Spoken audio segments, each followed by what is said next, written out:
Não existe nada melhor na minha, na sua vida, e nunca vai haver que não seja Jesus.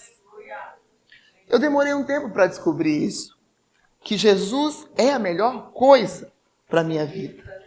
Mas o dia que eu descobri isso, o dia que eu vi isso, eu nunca... Agora hoje eu digo, Senhor, como eu pude passar tanto tempo sem te ver, Senhor. Como eu pude passar tanto tempo longe da tua presença. Senhor, como eu pude passar tanto tempo buscando outras coisas que não fosse o Senhor. Irmãos, quando Jesus te encontra, não tem jeito. É maravilhoso, é incrível. E eu confesso que estou muito feliz, né? Porque poder falar de Jesus é muito bom. E abra sua Bíblia em 1 Samuel, capítulo 1.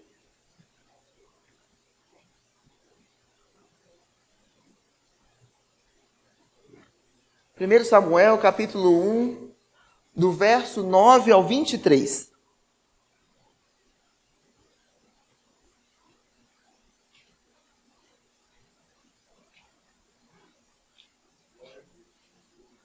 Amém? Então vamos ler. Então Ana se levantou, e depois de comerem e beberem em Siló, e Eli, o sacerdote, estava assentado numa cadeira junto a um pilar do templo do Senhor. Ela, pois, com amargura de alma, orou ao Senhor e chorou abundantemente. E voltou um voto dizendo: Senhor dos exércitos, se benignamente atentares para a aflição da tua serva, e de mim te lembrares, e da tua serva te não esqueceres, mas a tua serva deres um filho varão ao Senhor, o darei por todos os dias da vida dele, e sobre a sua cabeça não passará navalha. E sucedeu que, perseverando ela em orar perante o Senhor, Eli fez atenção à sua boca, porquanto Ana no seu coração falava, e só se moviam os seus lábios, porém não se ouvia sua voz, pelo que Eli a teve por embriagada. E disse-lhe Eli: até quando estarás tu embriagada? Aparta de ti o teu vinho. Porém Ana respondeu e disse: não, Senhor meu, eu não sou uma mulher, eu sou uma mulher atribulada de espírito, nem vinho, nem bebida forte tenho bebido, porém tenho derramado a minha alma perante o Senhor. Não tenhas, pois, a tua serva por filha de Belial, porque da multidão dos meus cuidados e do meu desgosto tenho falado até agora. Então respondeu Eli e disse: vai em paz, e o Deus de Israel te conceda a tua petição que lhe pediste. E disse ela: ache a tua serva graça em teus olhos. Assim a mulher se foi seu caminho, e comeu, e o seu semblante já não era triste. E levantaram-se de madrugada, e adoraram perante o Senhor, e voltaram, e vieram à sua casa a Ramá. Eucana conheceu a Ana, sua mulher, e o Senhor se lembrou dela. E sucedeu que, passado algum tempo, Ana concebeu e teve um filho, e chamou seu nome Samuel, porque dizia ela: o tenho pedido ao Senhor. E subiu aquele homem, Eucana, com toda a sua casa, a sacrificar ao Senhor o sacrifício anual e cumprir o seu voto. Porém Ana não subiu, mas disse a seu marido: quando o menino for desmamado, então o levarei para que apareça perante o Senhor e lá fique para sempre. E Eucana, seu marido, lhe disse: faze o que bem te parecer a teus olhos, fica até que o desmames. Tão somente confirme o Senhor a tua palavra. Assim ficou a mulher e deu leite a seu filho até que o desmamou. É até aqui. Nós conhecemos a história, né, de Ana. Ana, uma mulher maravilhosa, uma mulher incrível. Eucana tinha duas mulheres, né? Ana e Penina. Porém, Ana, Deus havia cerrado a sua madre e ela não tinha filhos. Penina tinha muitos filhos e filhas, diz a palavra do Senhor. E naquela época, uma mulher que não tinha filhos era como se fosse uma praga na vida daquela mulher. É como se ela fosse um castigo de Deus. Como se ela fosse miserável, uma desgraçada, porque ela era amaldiçoada, porque ela não tinha filhos. E uma mulher, nessa época, não era como hoje, né? Que para nós hoje é um filho, no máximo 2, não queremos mais, né? Até pela nossa condição e pela situação do nosso mundo e do país no qual vivemos. Mas naquela época, quando uma mulher tinha muitos filhos, sabia-se que essa mulher era abençoada, porque se media o poder da bênção sobre a vida daquela mulher de acordo com o número de filhos que ela tinha. E Ana não tinha filhos. E Ana então vivia, imagina a vida que tinha essa mulher, não ter filhos. Era como se hoje eu e você fôssemos o quê? Não tenho nem noção do que isso significaria para definir o que acontecia na vida de Ana.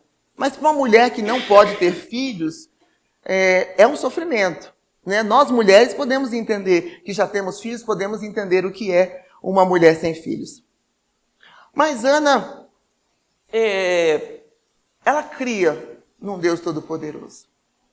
Ela tinha certeza do Deus a quem ela cria. E olha que Israel passava por um momento muito ruim diante de Deus. Israel passava por um momento de completamente... Eles estavam longe da presença de Deus, completamente descrentes do Senhor. Porque essa nação dessa época aqui foi aqueles que nasceram já na terra prometida. Já nasceram em Canaã, na terra que Deus havia prometido.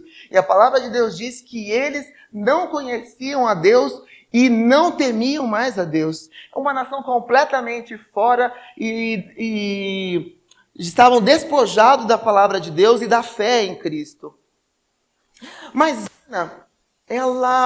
Ana cria. Ana creu em Deus. Porque a fé... Ana creu antes de ver o milagre acontecer. Porque a fé é o firme fundamento das coisas que se esperam, mas que não veem. No verso 18, no capítulo 1, no verso 18, diz assim: E disse ela, ache tua serva mercê diante de ti. Assim a mulher se foi em seu caminho e comeu, e o seu semblante já não era triste. Então Ana creu. Quando o sacerdote Eli disse para ela, vai, que Deus te conceda o pedido que lhe pediste, Ana creu. Porque Ana já saiu dali o quê? Levantou, a palavra de Deus diz que ela não comia e o seu semblante era triste. A partir daquele momento, Ana levantou, penteou seus cabelos, se maquiou, colocou a sua melhor roupa e creu que o milagre já tinha recebido a sua bênção. Ana cria que Deus ia fazer o milagre. Ela creu antes mesmo de saber qualquer coisa. Ela ainda não tinha se deitado com seu marido, nada disso. Mas Ana creu que Deus tinha feito um milagre na vida dela. Ela não precisou ver, ela não precisou esperar. Naquele exato momento, ela tinha certeza que Deus tinha feito um grande milagre na vida dela. E que ela tinha sido curada naquele momento. Irmãos, a palavra de Deus, a resposta de Deus, ou seja, a palavra de Deus e sim, é a mesma coisa, e realidade é a mesma coisa, porque quando Deus fala, Ele vela pela sua palavra, e o Deus que eu e você servimos é o Deus que não pode mentir. Deus não te chamou para ser um negacionista, Deus não te chamou para viver uma vida de fracasso. Deus não te chamou simplesmente para você viver uma vida, oh céus, oh vida, eu estou orando, mas Deus não me ouve, eu estou orando, eu não sei se Deus me ouve, mas não importa se Deus vai fazer ou não na sua vida, porque se Ele fizer, Ele é Deus, e se Ele não fizer, Ele continua sendo Deus. Se Deus fizer, glória a Deus. Se Ele não fizer, Ele vai te dar a graça para passar pela situação, pela dificuldade, seja lá o que for que vai vir sobre a sua vida. Nós temos que crer no Deus a qual nós servimos. E Ana creu, mesmo que ela ainda não tinha visto.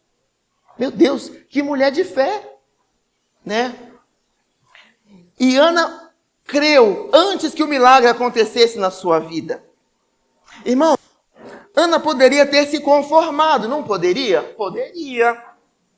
Eucana amava, a palavra diz que Eucana amava a sua esposa, né? E ele havia entendido, né, que ela não era uma escolha dela. Não poder engravidar, não foi Ana que escolheu, ela não pediu isso. Da mesma forma que Penina também não pediu, ela tinha filhos, né? E Ana não tinha culpa. A Bíblia fala que Deus havia fechado a madre dela, que Deus havia tirado a fertilidade do útero de Ana. Ana poderia ter se conformado com aquela vida, porque Eucana dava tudo o que ela queria. Eucana dava porção a ela, diferenciado, né? Dava 2 vezes para ela. Dava para todos os filhos de Penina e filhas, mas para Ana ele dava. No verso 4 e 5 do primeiro capítulo, diz assim: a Ana, no verso 4, no dia em que Eucana oferecia o seu sacrifício, dava a ele porções desde a Penina, sua mulher, e a todos os seus filhos e filhas. A Ana, porém, dava porção dupla, porque ele a amava, ainda mesmo que o Senhor a houvesse deixado estéril. Ana podia ter se conformado. Eucana não ia expô-la, porque ele amava ela. Ele tinha o coração voltado para Ana. Mas Ana não se conformou com a realidade dela.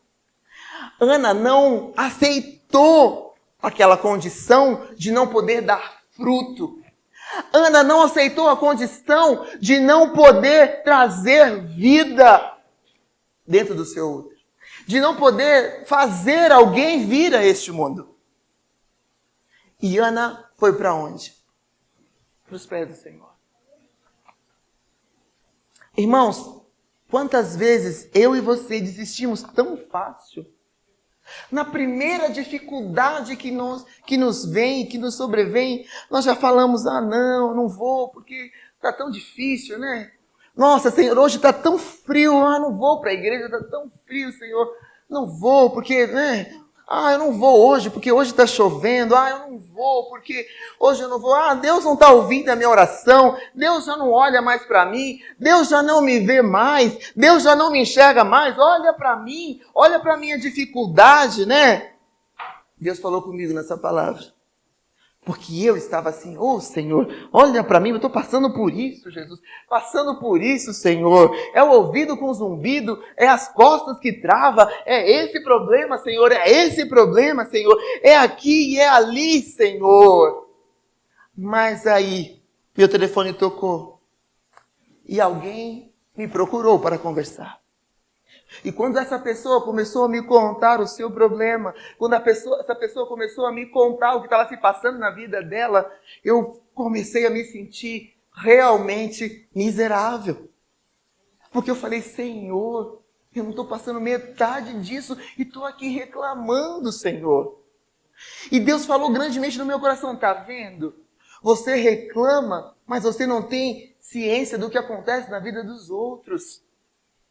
Você não sabe o que está se passando na casa do seu vizinho. A grama pode até parecer verdinha, mas só quem está lá dentro regando todos os dias é que sabe o que está passando. Muitas vezes eu e você estamos inconformados com a nossa vida, reclamando com o que estamos passando, mas é necessário abrir os nossos olhos e enxergar, ter empatia para ver o que está passando o outro do seu lado, que está ali morrendo, passando uma necessidade, com uma dor, com uma aflição, com uma angústia que não tem fim. E eu e você, como servos de Deus, que podemos interceder, estender a mão e Deus curar aquela pessoa através de mim e de você. Nós nos negamos a cumprir o ID de Deus, porque quando eu e você não estendemos a mão para orar por quem necessita, eu e você impedimos o operar de Deus nessa terra, na vida daquela pessoa. Deus quer usar a minha e a sua vida, mas eu e você precisamos crer que Deus vai trabalhar através de nós. Irmãos, nós precisamos abrir os olhos para o que está se passando do nosso lado. E eu fiquei envergonhada. Fiquei envergonhada. E ainda é pior, não orei com a pessoa. Não orei com a pessoa. Conversei, ouvi e não orei. Nós não estamos crendo que Deus vai fazer milagres. Deus fez milagres quando Ele estava aqui. Só que agora Ele precisa de homens e mulheres, crentes, confiantes, para que a sua mão seja estendida e Deus possa operar através da minha e da sua vida. Eu e você precisamos crer que Deus é o mesmo. Ele não mudou. E Ele disse o quê? Eu curei quando eu estava na terra. Agora eu preciso de homens e mulheres crentes, valentes, que acreditam e que confiam que eu sou Deus, para que eu possa operar através da sua vida. Deus quer operar através da minha e da sua vida. A gente fala, Deus não cura mais. Deus não está curando, não estou vendo milagre. Mas eu e você temos orado? Nós temos crido que Deus vai fazer o milagre? Ana não se conformou. E ela foi para onde? Para os pés do Senhor. Quando eu e você formos para os pés do Senhor, o seu milagre vai chegar. O seu milagre vai acontecer. Quando você clamar, quando você... Sabe o que é clamar, irmãos? Clamar não é ficar assim... Ah, Senhor, maravilhoso, me ajuda. Clamar é gritar, é derramar a sua alma nos pés daquele que pode e vai te atender, porque Ele é o seu Senhor. Ana chega diante de Deus como? Eis aqui a tua serva. Sabe o que é ser servo? Ser servo é ser escravo. Quando você fala, Ele é meu Senhor, você é sujeito a Ele. Ele é o teu Senhor. A palavra Senhor, Senhor, Tu és tudo que eu tenho. Eis-me aqui, manda, eu te obedeço e cumpro e seja feita a Tua vontade. Quando nós dizemos que Ele é nosso Senhor, nós nos colocamos à disposição do Senhor. À disposição do que Ele quer fazer através da minha e da sua vida. Deixa eu te falar uma coisinha. Deus não te chamou para ficar sentado aí, só ouvindo, não. Deus não te chamou para ficar acomodado como você e eu temos vivido, não. Falei com a minha mãe ontem. Falei, mãe, nós temos que retomar nossos planos. Nós temos que retomar os nossos projetos. É hora de nós gritarmos ao mundo que Jesus está voltando, irmãos. É hora de nós mostrarmos ao mundo que nós somos crentes. Quando eu digo para você ostentar, ostente o Deus que você serve. Ostente o Deus a quem você tem servido. Eu sirvo o Cristo Todo-Poderoso. Não abaixe a sua cabeça diante de nada nem de ninguém. Você não precisa. Você é servo do Deus Altíssimo.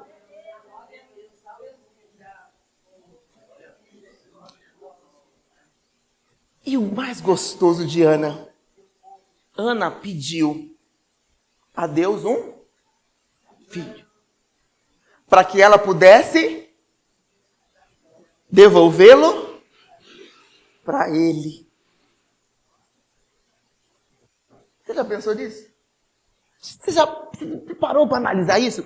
Eu estava dentro do avião, voltando e lendo essa palavra. E quando eu li essa palavra, eu não resisti. Eu comecei a chorar dentro do avião e falei, meu Deus, vão achar que eu sou louca, vão achar que eu sou louca. Eu falei, Senhor, só não deixa eu falar em mistério aqui dentro, Senhor, só não deixa, Senhor, eu pular aqui dentro desse avião, Senhor, não me deixa, porque quando eu li essa palavra, isso esquentou meu coração de tal maneira. Quantos de nós pedimos alguma coisa para devolver? Quantos de nós pedimos alguma coisa para dar aquilo que queremos? Ana, uma vida, Ana esperando por um filho, uma vida inteira, essa mulher pedindo. E foram muitos anos. Porque a palavra de Deus diz que Penina tinha filhos e filhas. E todos os anos Eucana ia a Siló.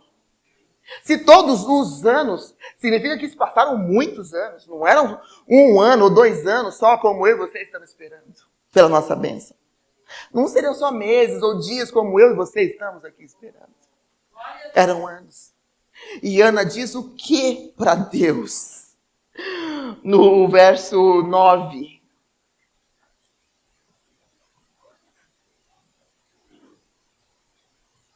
Ela pede o quê?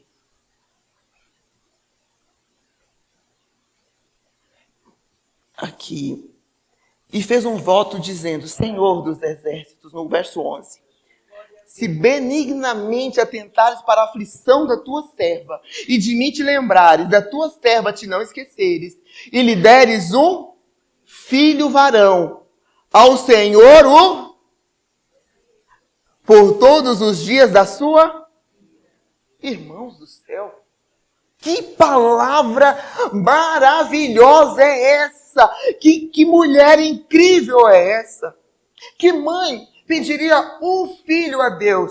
E o dia que Deus desse a esse filho a ela, atendesse a sua petição, ela ia fazer o quê? Senhor, o Senhor me deu. Está aqui meu filho, de volta para o Senhor. Quem de nós pediríamos alguma coisa para Deus? Se você pedisse para Deus: Senhor, eu quero $1 milhão, e Deus te desse $1 milhão, aí você ia falar assim: Senhor, o Senhor me deu $1 milhão, agora eu devolvo aqui, Senhor, na sua casa, $1 milhão, eu te devolvo. Quem de nós faríamos isso? Você faria?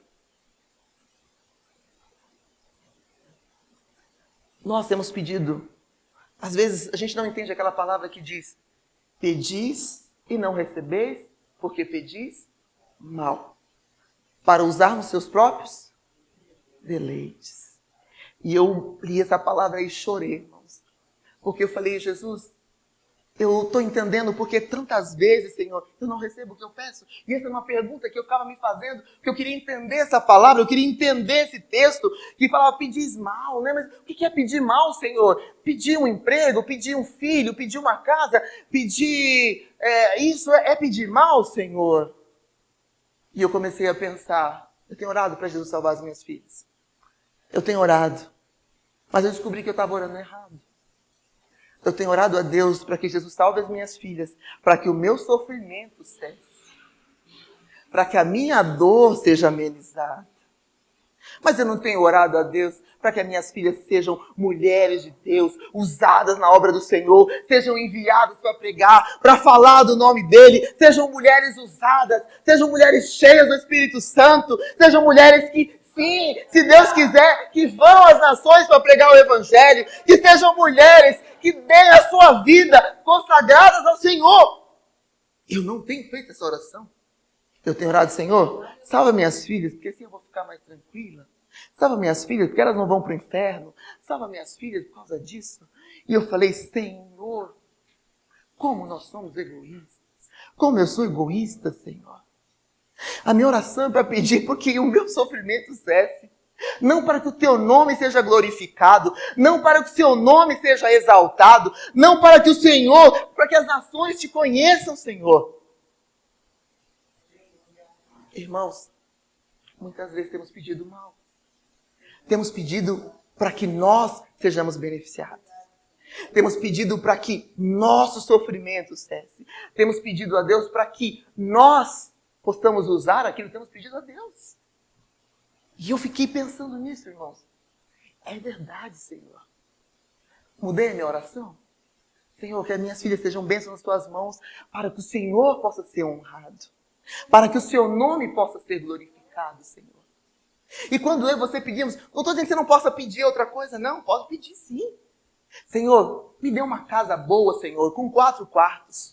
Para que quando o irmão venha pregar na nossa igreja, que ele possa dormir aqui na minha casa, porque eu vou te honrar através da vida dele, Senhor. Me dê um carro bom e bonito, Senhor, para que quando o pastor precisar fazer uma viagem longa, eu consiga levar ele no meu carro com conforto, Senhor. Me dê, Senhor, um bom emprego, para que eu possa aqui, Jesus, ofertar na sua casa. Ou se nós tivermos que fazer como Ana, vamos começar a ofertar primeiro, porque depois Deus vai te dar. Porque Ana ofereceu o filho antes mesmo de tê-lo. Ana deu seu filho para Deus antes mesmo de ter concebido aquela criança. Será que nós não estamos recebendo porque nós estamos pedindo errado? Será que nós não estamos recebendo porque nós estamos querendo primeiro receber para depois nós dar para Deus? Ana deu primeiro, Senhor, o meu único filho, Senhor. Se o Senhor me der um filho varão, eu o devolverei para o Senhor. Para sempre. Não é que eu vou dar, Senhor, e e depois eu vou te devolvê-lo para sempre, Senhor. Irmãos, eu fiquei pensando nisso e falei, meu Deus, eu nunca tinha pensado nisso. Que eu e você nessa noite, saibamos pedir a Deus. E quem sabe o que você está pedindo, Deus está esperando que você primeiro dê a Ele. Dê a Ele o seu coração. Dê a Ele a sua gratidão. Dê a Ele o seu trabalhar na casa dEle. Dê a Ele o seu trabalhar na obra. Dê a Ele o seu melhor. Dê a Ele o seu momento de oração, de gratidão, de adoração ao nome dEle. Que todos os dias ao levantar da cama Ele seja o seu primeiro pensamento. Que todos os dias ao deitar Ele seja o seu último pensamento. Quem sabe Deus não está esperando ser o primeiro na minha e na sua vida. Quem sabe Ele não está esperando que nós demos a Ele o primeiro lugar na nossa vida. Porque muitas vezes tudo tem o primeiro lugar na nossa vida. O nosso emprego, os nossos filhos, os nossos problemas, a nossa esposa, as nossas festas, os nossos passeios. Tudo vem em primeiro lugar. E Cristo, onde é que fica na nossa vida, irmãos? Onde é que eu e você temos colocado o Senhor? Onde é que Jesus vai? Ele está no porta-mala? Ou Ele está do seu lado, sentado na frente? Ou Ele está dirigindo o seu carro? Onde nós temos colocado Jesus? Tem aquela historinha, né? Que a mãe falou para a filha, a filha, mãe, vou viajar, não quero saber de nada. Eu não quero saber. Filha, espera um pouquinho, filha. Leva essa Bíblia aqui, né? Leva a Bíblia, filha. Não, mãe, eu não quero levar Bíblia nenhuma, não. Não, filha, leva, porque Jesus vai com você, né? Ô, filha, não quero, mãe. Filha, então vai com Deus, filha. Ah, mãe, se Ele quiser, Ele vai no porta-malas, porque aqui não cabe. Põe a Bíblia lá no porta-malas. E a mãe colocou a Bíblia no porta-malas, vai com Deus, filha. Tá bom, mãe, está lá atrás. E naquele dia eles se envolveram num acidente. O carro moeu todinho. A única parte que ficou intacta foi o porta-malas. Aonde nós temos colocado Jesus? Jesus está dirigindo o carro da sua vida? Ou Ele está só no porta-malas? Ou é só no domingo, quando nós viemos aqui, que você se lembra dele? Ou todos os dias você tem dado um devocional para Ele? Ou todos os dias você tem buscado o seu Deus? Ou todos os dias você tem adorado a Ele? Ou todos os dias você tem glorificado o nome dEle? Onde é que Jesus está na minha e na sua vida? Já pensou nisso?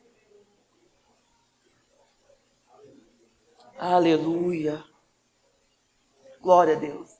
Ana pediu um filho para que o nome do Senhor fosse glorificado. Não tinha outro motivo. E Deus fez o que com Ana? Atendeu? Ou não? Naquela época, irmãos, não tinha remédio, não tinha médico, não tinha recursos como se tem hoje. Apenas um milagre poderia tornar uma mulher estéril fértil. Somente um milagre poderia acontecer.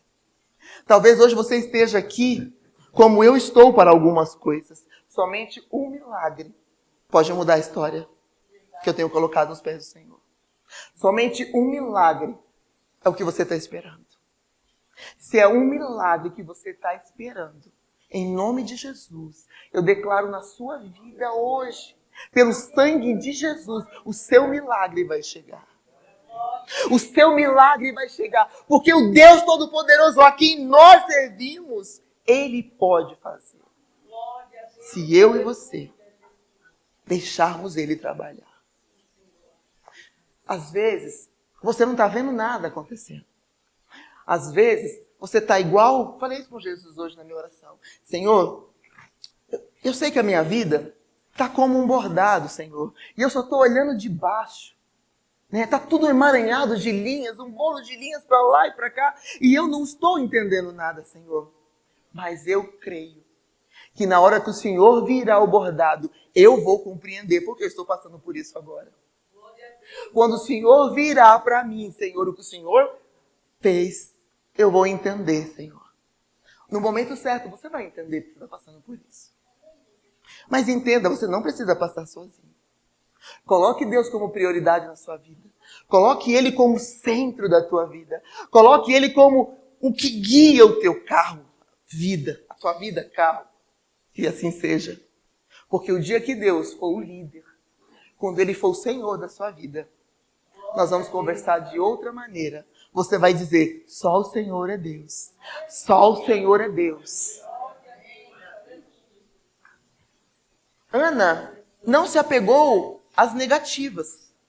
Porque Ana teve coisas que fizessem com que ela não cresce que Deus ia fazer um milagre na vida dela. No verso 8. Esse é bom. Então Eucana, seu marido, lhe disse, Ana, por que choras? E por que não comes? E por que estás de coração triste? Não te sou eu melhor do que 10 filhos? Olha só. Ana chorando aos pés do Senhor, clamando, né? Buscando tudo. Aí Eucana vem. Olha, Ana, por que você está triste? Por que você chora? Olha para mim, Ana. Eu não te sou melhor do que 10 filhos. Irmãos, Eucana era o cara, né? Se fosse hoje, era aquele cara da música lá, né? Esse cara sou eu. Eucana disse para ela, eu sou o cara, Ana, olha para mim. Não te sou melhor do que 10 filhos. E aí, me levou a fazer uma comparação, analisando. Raquel, mulher de Jacó. Raquel disse o que para Jacó? Me dá filho, senão eu morro. Olha a diferença. Eucana disse que ele era o cara.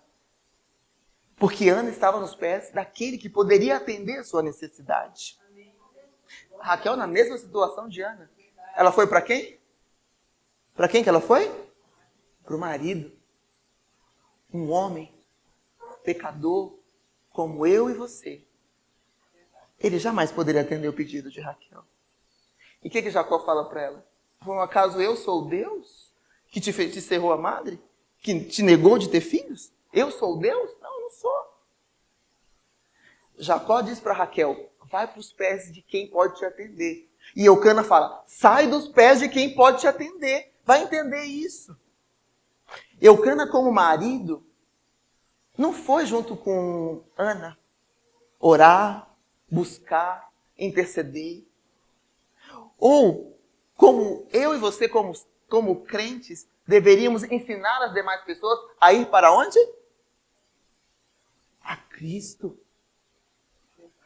Eu e você temos que dizer às pessoas, você tem um problema? Tenho. Então vem aqui, vou orar com você. Eu vou te apontar quem pode resolver os seus problemas. Exatamente como Jacó fez. Sou eu Deus para te fazer alguma coisa? E aí, foi até engraçado essa semana, eu estava numa igreja, num culto, né? Aí uma irmã ia dar um testemunho. Aí chamou a irmã lá, a irmã deu um testemunho. Irmãos, eu tive um câncer no rim, tive que fazer uma cirurgia, tirar o rim, estava com câncer. Havia mais 3 nódulos no meu fígado, e o médico desconfiou que eu já estava com metástase. E, irmãos, mas Deus fez as quimioterapia, deu tudo certo, porque Deus programou a cirurgia, eu consegui fazer em tempo recorde pelo SUS, me fizeram a cirurgia, tá tudo bem, graças a Deus, fiz as químio, agora fui fazer outro exame, os nódulos do fígado desapareceram, e a igreja, glória a Deus, e eu glorificando, né? Só faltei pular, lá os irmãos pulam também, eu falei, glória a Deus, né? E aí aquela coisa toda, e aí estava maravilhoso o testemunho da irmã. Aí ela disse assim, irmãos, aí apareceu uma senhora, me deu uma garrafada, eu tomei também, porque nessa hora nós temos que crer em tudo. Eu, não, irmã, para aí, minha irmã. Irmãos, uma garrafada. Mas deixar Jesus por uma garrafada? Eu falei, meu Deus do céu. Eu baixei a cabeça assim e falei, se fosse meu pastor, ele já ia falar para a garrafada que não, irmã. Irmãos, dentro da igreja, nós estamos sendo mandingueiro. Nós estamos crendo em outras coisas. Nós estamos trocando Jesus até por qualquer coisa, irmãos. Você tem o maior de todos os deuses, o único que pode fazer tudo na minha, na sua vida, irmãos. E ela falou que tomou até uma garrafada. Irmãos, Raquel foi ao homem, porém Ana vai a Deus. Ana pede apenas um filho para devolvê-lo a Deus. Raquel, vê o que a Raquel pede? Gênesis 30, 1 e 2.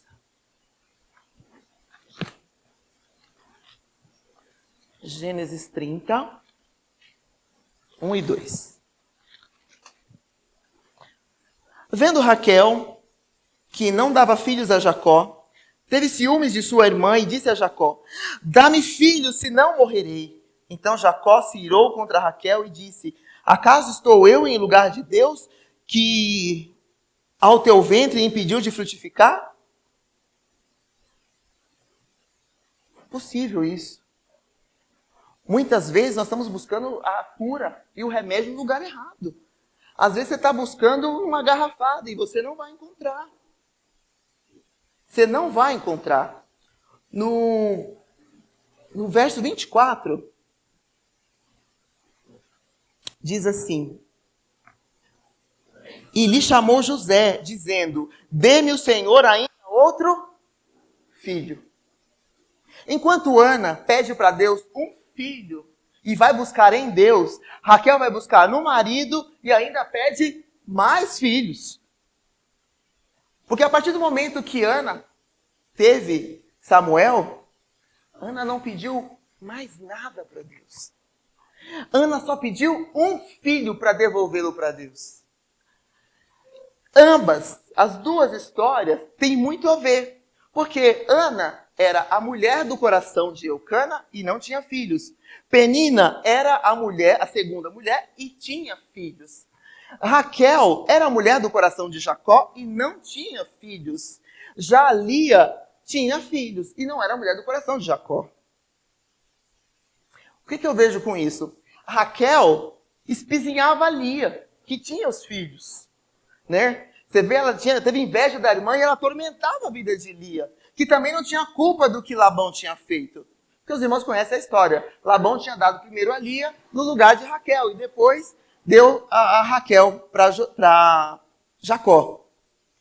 E Penina e Ana, elas não tinham culpa que Deus tinha cerrado a madre de Ana. E Penina tinha filhos e Ana não tinha. Mas quem que espezinhava a outra? Penina espezinhava Ana. O que eu vejo com isso? Que não importa. Isso é uma questão de crer e de caráter. Porque Penina tinha os filhos e espezinhava Ana, que fazia o quê? Chorava. Raquel fazia o quê? Espezinhava Lia, que também fazia o quê? Chorava. E os pés buscar quem? O Senhor. Lia tinha os filhos, e ainda assim ela continuava buscando ao Senhor. Penina tinha os filhos, e ela ficava espezinhando a Ana ao invés de agradecer a Deus pelo que tinha. O que eu vejo com isso? Muitas vezes, quem tem o que agradecer, que no caso era Lia, que agradecia a Deus, e Penina tinha filhos, mas não queria saber de agradecer. Quem buscava a Deus era Ana. E lá, no outro caso, quem buscava a Deus era Lia, que tinha os filhos. Então eu vejo com isso que era uma questão de caráter. Ana, em momento nenhum, acusou Penina de ter os filhos, ou de qualquer outra coisa. E ela tinha o coração do marido. Ela poderia ir lá e acabar com a vida da Penina, mas muito pelo contrário. Todas as vezes em que a Penina espezinhava a vida dela, ela ia para os pés do Senhor. Todas as vezes que Penina queria fazer qualquer coisa com ela, ela ia para os pés do Senhor. E Raquel, que era a mulher do coração, fazia o quê? Em vez de pedir a Deus um filho, fazia o quê? Espezinhava a irmã. Então, são duas histórias muito parecidas. Ambas parecidas. Só que cada uma buscava, quem precisava buscou Deus de verdade. E outra que precisava não quis saber. Eu e você conhecemos Deus. Por isso temos que buscá-lo. Você não pode dizer que você não conhece, que você não está buscando, não está agradecendo porque você não conhece. Você conhece o Deus a quem você tem servido. Irmãos, E aí você sabe no final da história de Raquel, né? Raquel pediu mais um filho, Deus deu mais um filho para ela, e ela acabou morrendo no parto desse segundo filho. Já Ana, o que aconteceu com Ana? Vamos ler 2:21. Samuel 2:21.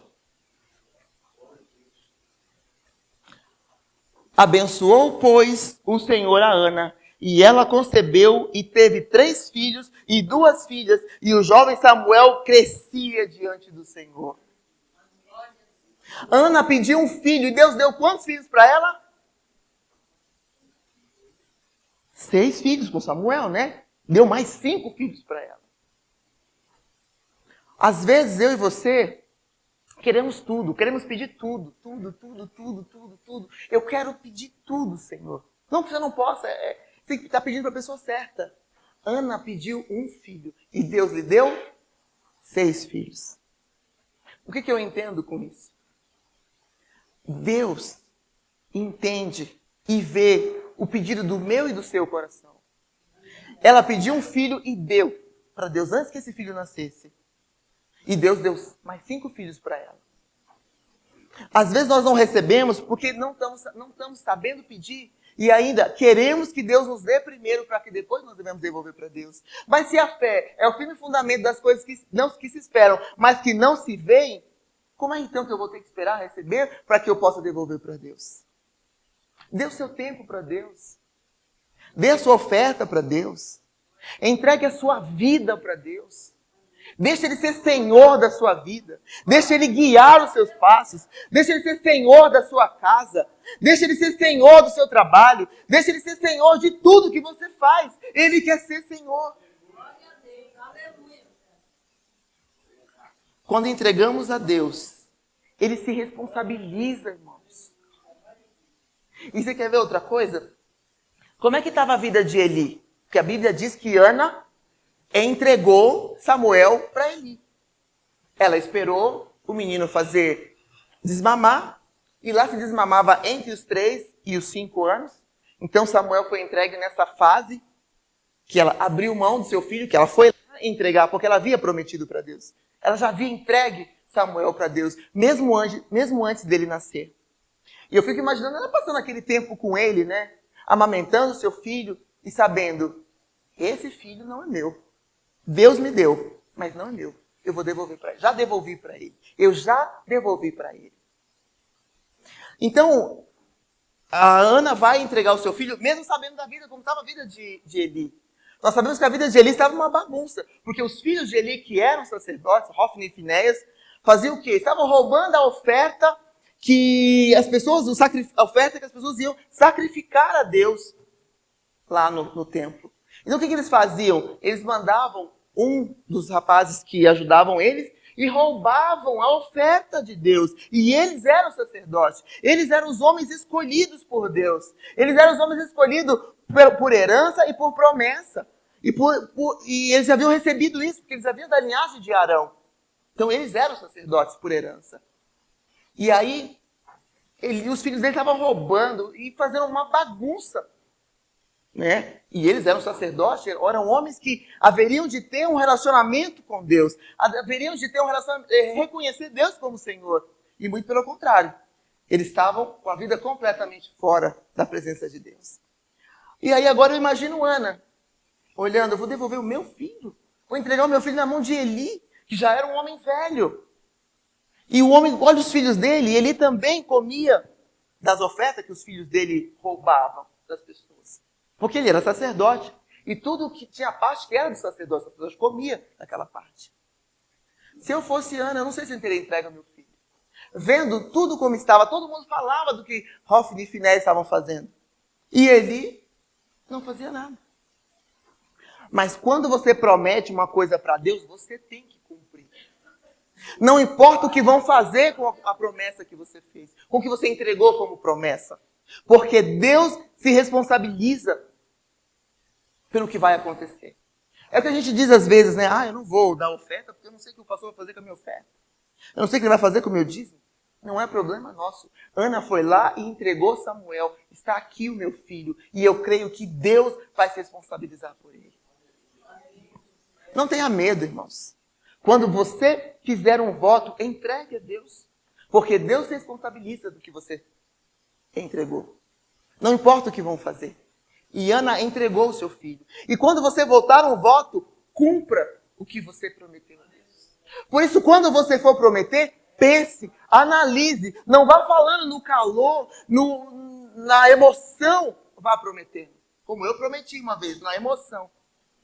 Já pedi perdão para Deus. Prometi que eu nunca mais ia usar calça comprida. Seria impossível para mim cumprir isso. Deus me curou. Porque eu tinha uma ferida que estava há 2 anos na minha perna. Eu tinha 13, 14 anos. E nasceu uma ferida na minha perna que já tinha 2 anos que aquela ferida não fechava. Não fechava. E eu naquela situação, eu chegava perto das pessoas, as pessoas sentiam aquele mau cheiro. Que cheiro é esse? Era um cheiro horrível, irmãos. Minha família está aqui, não me deixa mentir. E aí eu fiz uma promessa. Falei assim, se o Senhor me curar, eu não vou usar mais calça comprida na minha vida. Dentro de 30 dias, aquela ferida estava fechada, seca, com casquinha. Dentro de 30 dias, ela estava fechada, seca. Durante um período eu consegui seguir, né? Mas quando vinha o frio, eu era friorento.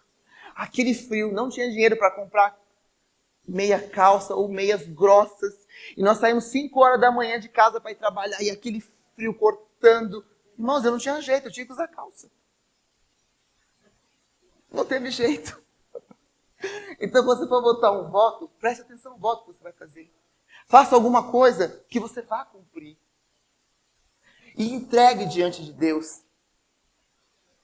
E Deus vai velar por aquilo que você prometeu, o que você entregou. Deus provou a fé de Ana. E Deus provou a lealdade de Penina. Porque se Penina fosse uma mulher leal, ela não viria atormentar a vida de Ana. Ela teria falado, Ana, você não tem culpa, assim como eu não tenho culpa. Pega um filho meu, vai ser seu filho também. Não é porque você não está numa condição melhor que você tem que pisar em cima de quem está numa situação difícil. Nós somos chamados para ser ajudadores, para sermos misericordiosos, para termos misericórdia um dos outros e para ajudarmos todos aqueles que necessitam e que nós pudermos ajudar. Porque aquele que pode fazer e não faz, esse comete pecado. Quando você pode ajudar, quando você pode suprir, ajudar alguém e você não faz, você cometeu pecado. E Penina não foi leal com Ana. Não precisava ficar espizinhando a vida dela. Assim como eu e você, não precisamos mais jogar pedra ou eu sempre falo, chutar cachorro morto. Não precisamos, irmãos.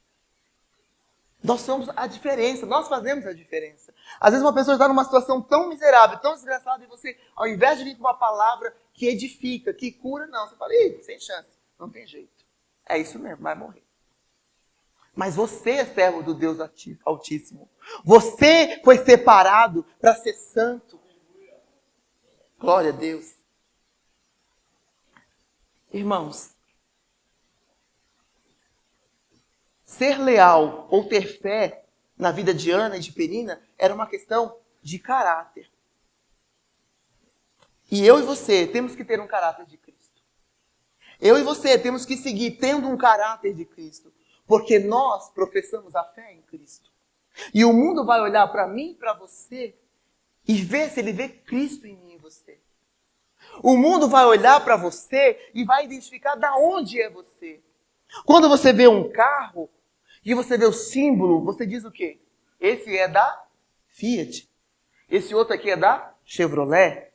Esse daqui, não, esse é Mercedes. Não, esse daqui é... Que símbolo está em você? Quando olham para você, diz qual Deus que você serve. Quando olham para a minha vida e para a sua vida, eles falam qual Deus que nós servimos. Quando olham para mim, estão vendo Cristo? Quando olham para você, estão vendo Cristo através da sua vida? Quando você vê um carro, você sabe quem o fabricou. E eu e você temos que refletir a imagem do nosso Criador. Eu e você temos que refletir a imagem de quem nós servimos. Ana refletiu a imagem do Deus que ela cria. Porque ela confiou que Deus a atenderia. Irmãos, Ana não exaltou o milagre pelo qual ela recebeu. Ana exaltou o Deus que havia trazido o milagre sobre a vida dela. Muitas vezes eu e você idolatramos tantas coisas. Idolatramos nosso trabalho, idolatramos nosso filho, idolatramos nossa esposa, idolatramos tantas coisas, irmãos. E nos esquecemos de idolatrar o Deus do milagre. Hoje nós vemos por aí todo mundo contando, Deus fez isso na minha vida, contando milagre. Não, porque eu era isso, porque eu era aquilo, porque eu cheguei a matar, assassinar, fazer tanta coisa e Deus me livrou. Não, porque eu era isso, não, porque... Não importa o que você era, importa quem Deus é na sua vida. Não importa o que Deus fez na sua vida, importa quem fez, é Deus que fez a mim na sua vida. Ana não disse, no capítulo 2, no verso 2, ela diz assim: então orou Ana e disse: o meu coração se regozija no Senhor, a minha força está exaltada no Senhor, a minha boca se ri dos meus inimigos, porquanto me alegro na tua salvação. Não há santo como o Senhor, porque não há outro além de ti, e rocha não há nenhuma como o nosso Deus. Irmãos, que eu e você saiamos daqui nessa noite reconhecendo Deus a quem nós servimos. Que eu e você saiamos daqui nessa noite crendo e sabendo o Deus a quem você serve, a quem faz o milagre na sua vida, a quem está operando na minha e na sua vida. Quando o seu filho estiver aqui, glorifique a Deus, adore o Senhor. Quando Deus trouxer a bênção que você e eu estamos buscando aqui, não vamos ficar aqui não, mas esse é um milagre. Mais importante é o Deus do milagre do que o milagre que foi feito na minha e na sua vida. Mais importante é o Senhor na minha e na sua vida. Samuel foi o maior profeta existente na nação de Israel. O maior sacerdote e o maior juiz da história de Israel. Deus planejou tudo isso. Deus havia projetado tudo isso que aconteceu na vida de Ana. Deus havia um plano na vida de Ana para que Samuel viesse, para que era a época dos juízes, para que Samuel foi o primeiro juiz de Israel. E naquela época Deus já nem falava muito mais. E Samuel não tinha ainda nem 15 anos. E você vai ver mais na frente que Deus está chamando Samuel, Samuel, Samuel. E ele vai lá 3 vezes, Eli me chamou, Eli me chamou, Eli me chamou. E ele fala, Samuel, fazia tempo que Eli não ouvia a voz de Deus. Mas ele sabia que era Deus que estava falando. E Samuel ainda não tinha ouvido a voz de Deus. E aí ele fala assim, vai para lá e quando você ouvir a voz novamente, você diz, fala, Senhor, que o teu servo ouve. Samuel foi um grande homem, porque Deus havia programado tudo isso. A minha e a sua vida não foi criada simplesmente para ser jogada por aí. Deus te criou para um projeto. Deus te formou porque Ele tem um propósito na sua e na minha vida. Deus havia um propósito na vida de Ana, Deus tinha um propósito na vida de Samuel, e Deus tem um propósito na sua vida, e Deus tem um propósito na vida do seu filho. Deus tem um propósito na sua família, Deus tem um propósito no seu lar, Deus tem um propósito no seu trabalho, Deus tem um propósito. Deus não criou eu e você por um acaso. Deus não nos formou simplesmente para vivermos uma vida por aí. Deus não nos jogou no mundo. Deus tem um propósito a fazer, a cumprir na minha e na sua vida. Aleluia! Deus não te fez em vão. Deus não te fez por um acaso. Deus não te colocou onde você está simplesmente por nada. Deus não monta histórias simplesmente por montar. Deus cria pessoas para um propósito. Deus cria. Deus te deu filho para um propósito. Deus me deu filhas para um propósito. E é por isso que elas não permanecerão no inferno. Deus te fez por um propósito. E te deu a vida que você tem hoje por um propósito. Não é por um acaso. Que nós saímos daqui nessa noite crendo e querendo saber qual é o propósito pelo qual Deus nos trouxe aqui. Que você saia daqui querendo saber por que Deus te trouxe aqui nessa noite. Que você saia daqui querendo saber por que foi que Deus te encontrou e te trouxe para este lugar. Por que foi que Deus tem feito o que tem feito na minha e na sua vida. Deus não te fez por um acaso. Deus cerrou a Madre Diana com um propósito. E Deus levou ela a tudo o que aconteceu. É lógico que Ana tinha um coração voluntário. Ana tinha um coração voltado a adorar a Deus. Por mais que a nação tivesse toda corrompida naquele tempo, Ana não se corrompeu. Tanto é que Eli ficou assim, tá bêbada, não pode. Havia tempo que ele não ouvia alguém orando com tanto fervor. Havia tempo que ele não via alguém indo no templo derramando a sua alma diante de Deus. Por isso que ele estranhou e disse, ela só pode estar bêbada. As pessoas iam ao templo bêbada, porque se ele achou que ela estava, é porque as pessoas iam até lá bêbada. E ele achou que era isso. Que eu e você entendamos qual é o propósito de Deus para a nossa vida. Que você reconheça qual é o propósito de Deus para a sua vida nessa noite. Saia daqui sabendo isso. Deus te criou para um propósito. Ah, mas a minha vida está toda assim. Deus te criou para um propósito.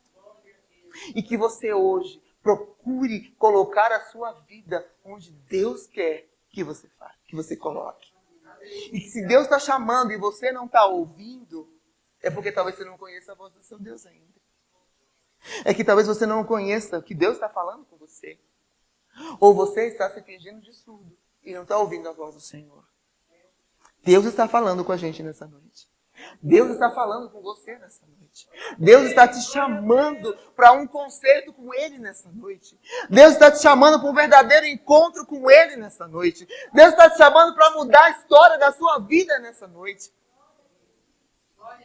Se você quer, diga para o Senhor, eis-me aqui, Senhor. E Deus vai fazer um milagre na sua vida. Que Deus assim nos abençoe. E que o Senhor continue sendo o seu primeiro pensamento ao levantar. E o seu último pensamento antes de deitar. Quando Ele for o teu primeiro pensamento ao levantar e o último pensamento antes de deitar, Ele terá sido o Senhor da sua vida. Que Deus os abençoe. Amém.